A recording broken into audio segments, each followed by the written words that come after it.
Meu serviço é muito personalizado. Como que eu faço para padronizar e daí então conseguir escalar?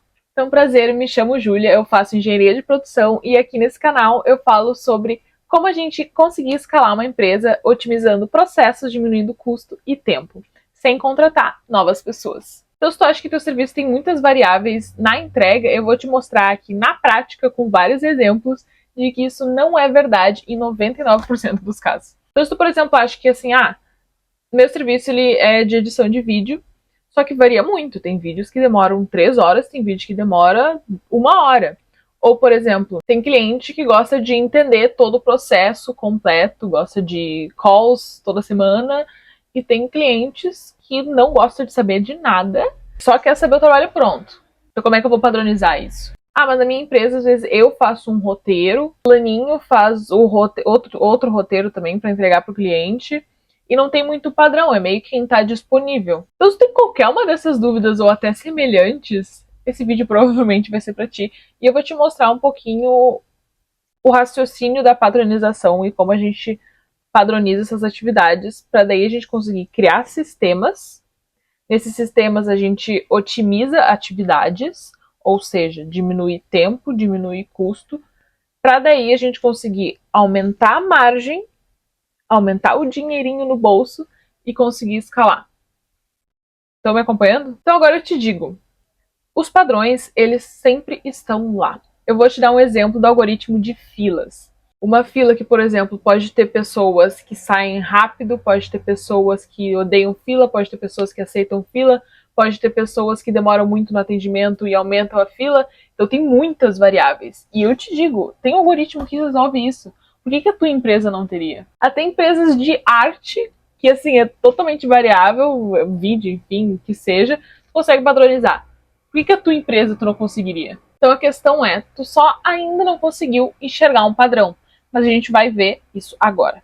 Um primeiro ponto que é interessante a gente se preocupar é que sempre quando tu efetua uma atividade, tenta nomear com o mesmo nome. Por exemplo, rever cronograma e passar com novas datas. Aí outra atividade. Cobrar cronograma de marca definido com fulano. Simplesmente poderia fazer uma tarefa cronograma e tu coloca tudo que sempre acontece. Por exemplo, envio para cliente, feedback, aprovação.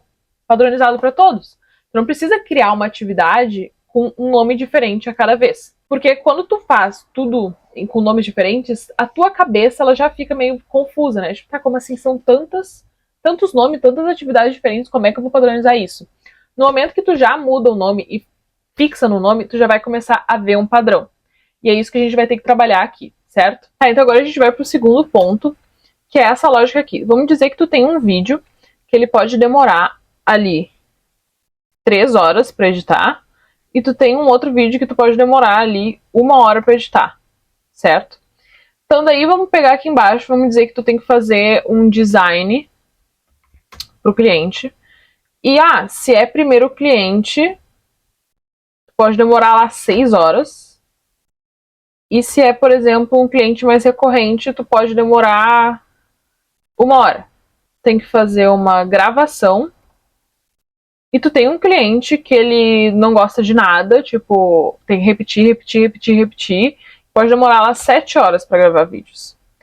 Agora pode ter um cliente que ele vai ser muito ágil. Tipo, não tem problema, faz rápido. Então tu vai demorar 2 horas para gravar.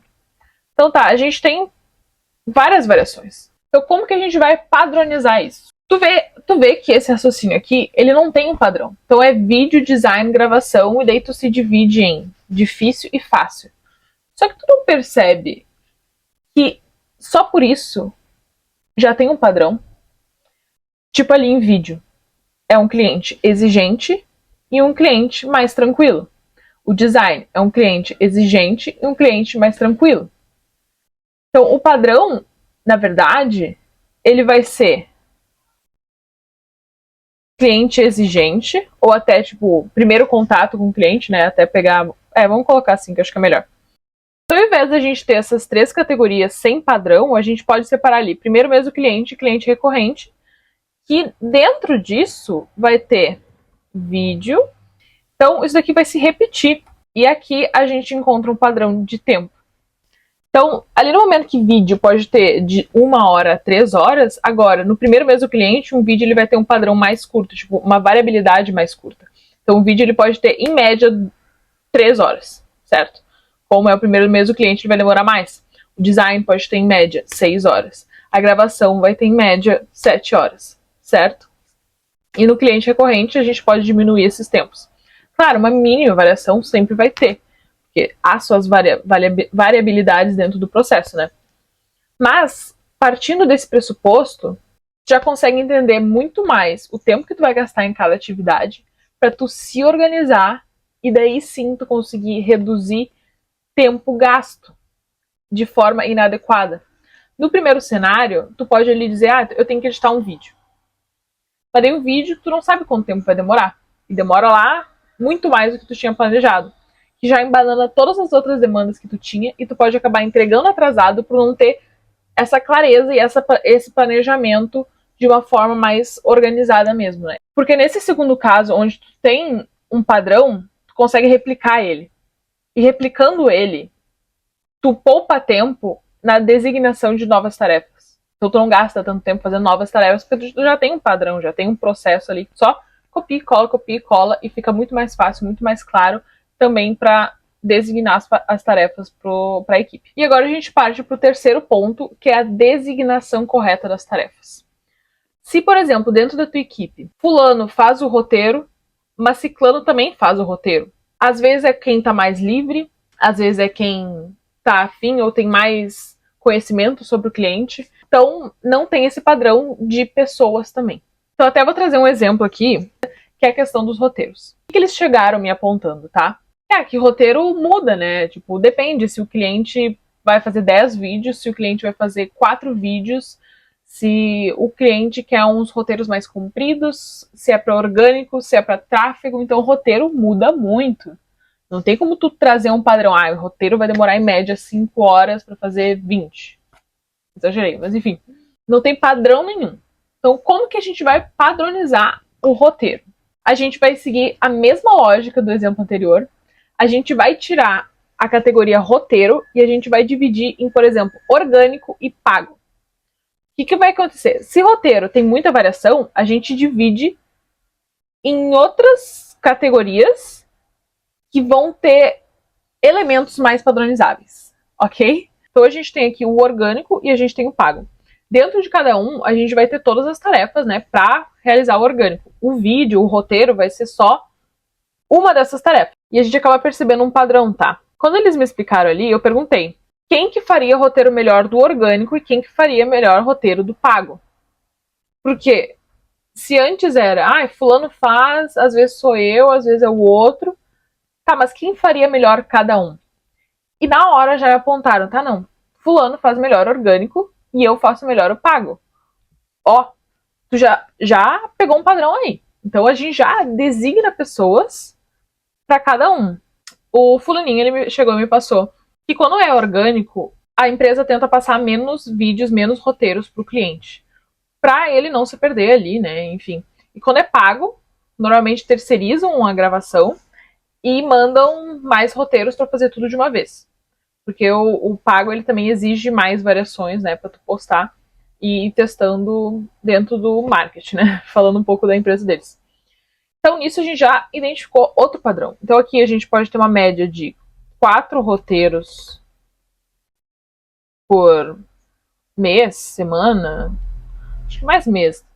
E daí, no pago, vai ser uma média de 10 roteiros. Óbvio, né? Depende do contrato que fecha. Consegue fazer 12, consegue fazer... Ok, mas a gente já identifica um padrão, né? A gente já consegue separar um pouco. O que antes era roteiro e tinha, tipo, uma variabilidade enorme, agora diminuiu essa variação. Fulaninho, nesse orgânico, consegue fazer esses 4 roteiros em 40 minutos. E no pago, esses 10 roteiros saem em 1 hora. E no momento que tu já designa as responsabilidades para cada um, tu consegue entender a capacidade de cada um, ou seja, quanto cada um consegue produzir. O que antes era roteiro, virou orgânico, pago, e a gente já conseguiu designar melhor esses tempos. E para que serve os tempos? Como eu disse anteriormente, para essa questão de organização E para depois entrar uma nova ferramenta que é a de custeio, para a gente entender o preço de cada atividade. Preço não, o custo de cada atividade. No momento que tu entende o custo de cada atividade, tu consegue entender o que é caro, o que é barato, o que deve ser replicado, o que deve ser diminuído e assim otimizar para a gente conseguir escalar. Então essa é a etapa principal, assim, que tu tem que dedicar o máximo de tempo para colher todas essas informações ao máximo e organizar isso num processo, certo? Então, por isso é muito importante a gente definir as habilidades de cada membro. Porque se todo mundo fazer tudo, não vai ter padrão. A gente vai ter que designar, como a gente fez nesse exemplo aqui. Então, a gente entender que fulaninho faz melhor o orgânico e não o pago, a gente já está designando melhor a tarefa para ele. Então, ele vai ser o responsável pelo orgânico. E adquirindo responsabilidade, alocando responsabilidade para as tarefas, também tem outro ponto que a gente consegue cobrar melhor e fazer com que ele tenha mais responsabilidade sobre essa área, e não de uma forma geral. A pessoa vai entender onde ela está afetando o trabalho dela, onde o trabalho dela tem impacto, né, positivo, negativo, enfim. Então agora eu vou mostrar para vocês como que a gente está fazendo para estruturar todos esses processos. No momento que eu perguntei ele para todo mundo para entender todos os processos, todos os tempos, como a gente vai dividir isso e organizar, eu dividi aqui, como vocês estão vendo aqui na tela, todo o processo de quando o cliente chega. Até aqui tá meio fora de ordem, vou ver se consigo mudar aqui. Tudo que acontece com ele, e a gente separou em algumas categorias, tá? Então a gente começa pelo onboarding, que ele é meio padrão para tudo. Então aqui embaixo tem todas as tarefas designadas certinhos, que daí, por exemplo, chegou um cliente novo, tu só copia e cola isso, e vai estar tudo pronto, estruturado. Então daí aqui também tem os tempos, aqui embaixo tempo estimado, 1 hora, porque tudo que a gente consegue padronizar e colocar um tempo, depois a gente consegue ter um acompanhamento muito melhor, né? Eu até vou mostrar aqui pra vocês, né, aquela divisão que a gente tinha feito, porque antes estava... Eu até escrevi, né, vídeos. Só que daí eu identifiquei que realmente vídeos tem muita variabilidade. Então a gente separou em vídeos orgânico e vídeos do tráfego pago. Bem aquele desenho que a gente estruturou ali atrás. Vou mostrar pra vocês, né? E como vocês podem ver, não é só o roteiro que tá aqui. É todo o processo, que ele é meio duplicado. Tem algumas variações, mas dá pra ver que ele acaba mudando, né? Então, o que antes era várias demandas escritas cada uma vez, que faltava informação, que cada um tinha um nome, e as pessoas da equipe se confundiam. As pessoas pensavam, tá, mas como é que eu vou padronizar isso daqui? Isso daqui falta informação. Às vezes eu tenho que ir lá no Google Drive pegar uma informação que não estava na tarefa, mas que agora está.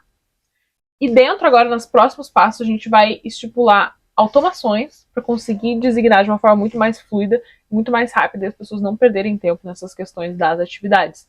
Mas isso vai ficar para o próximo vídeo, e se tu quiser acompanhar como a gente vai fazer essas automações, vai começar o processo de otimização, onde a gente quer, onde a gente pode otimizar. Se inscreve aqui nesse canal, que vocês não podem perder. Todas as dúvidas, por favor, comentem aqui embaixo, que eu quero muito saber se ficou claro, se vocês têm alguma dificuldade de entender algum processo. Porque na engenharia de produção a gente acaba trabalhando isso, né, por vários anos. Então, obviamente, para mim é muito mais fácil, tá muito mais claro, né, do que eu passar aqui para vocês. Então, qualquer dúvida que vocês tiverem, por favor, me comentem aqui embaixo, que eu vou fazer o máximo de fazer um vídeo para explicar de uma forma mais clara e sempre tá melhorando, tá bom? Então, um beijo e nos vemos no próximo vídeo.